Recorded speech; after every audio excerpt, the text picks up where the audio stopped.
ایک سوال اور ہوا، نبی صلی اللہ علیہ وسلم کی بارگاہ میں عرض کیا تھا، یا رسول اللہ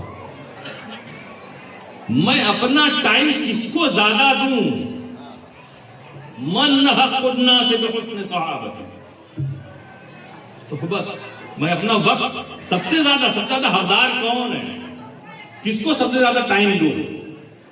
تو حضور نے فرمایا امک، اپنی ماں۔ سبحان اللہ۔ پھر انہوں نے کہا اچھا ان کے بعد، ماں کے بعد؟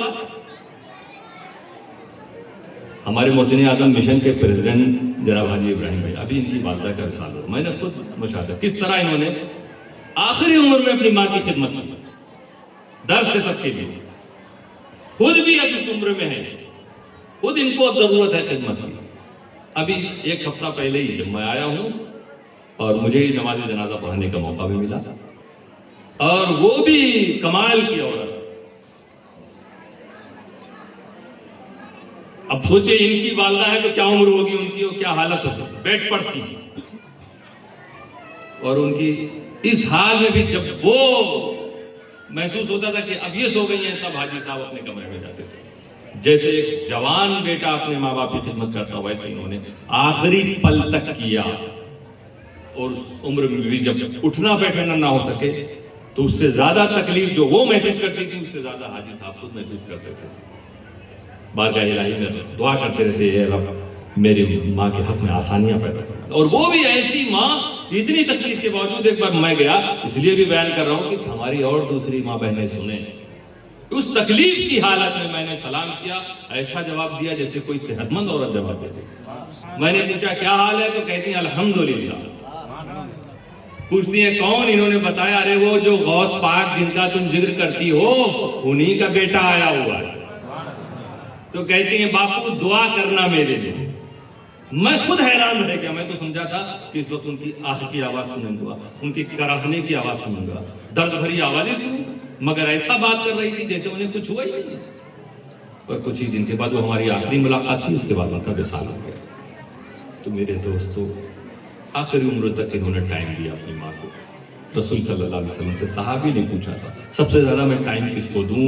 حضور نے فرمایا امک، اپنی ماں کو۔ پھر صحابی نے پوچھا یا رسول اللہ اس کے بعد؟ پھر حضور نے فرمایا ثم امک، پھر تمہاری ماں۔ اگر ابھی ٹائم تمہارے پاس بچ رہا ہے تو کہاں ادھر ادھر یہ دوستی یاری ادھر ادھر جو آج کل کے حساب سے کہہ رہا ہوں۔ ثم امک، پھر اپنی ماں۔ صحابی نے کہا کیا رسول اللہ ثم من؟ اچھا ٹھیک ہے، ڈبل ٹائم دے رہا ہوں، پھر اس کے بعد کون؟ پھر حضور نے فرمایا ثم امک، پھر تمہاری ماں۔ اب صحابی نے اچھا وہ بھی دیکھیے بار بار پوچھ رہے ہیں، بار بار عرض کر رہے ہیں یا رسول اللہ ثم من، پھر کون؟ تو حضور نے فرمایا ثم ابوک، پھر تمہارے والد۔ اب ماں باپ کو اتنا ٹائم دینے کے بعد کسی کو ٹائم ملے گا گپاسٹنگ کا؟ ہوٹل میں بیٹھ کے رات میں کون جیتا کون ہارا، آئی پی ایل، کرکٹ، جو کچھ کام نہیں آنے والا۔ پیسہ وہ کمائے، نام ان کا ہو رہا، چاہے اس کو خوش نام کہو بدنام کہو جو کہو، سب کچھ انہیں مل رہا، بیٹھ کے تم دیکھ رہے ہو، دل تمہارا دھڑک رہا ہے، یہ جیت رہا ہے کہ وہ ہار رہا ہے۔ Waste of time and waste of money. یہی وقت اگر تم اپنی ماں باپ کے ساتھ لگا دیتے تو اس وقت خدا بھی راضی ہو رہا ہوتا، رسول بھی راضی ہو رہے ہوتے۔ یہ دوستو ہم مسلمانوں کی زندگی ایسی ہونی چاہیے۔ تو یہ ماں باپ کی خدمت کیوں اللہ بتا رہا ہے، رسول بتا رہا ہے؟ کیونکہ یہ خدا کی عبادت ہے، عبادت ہے۔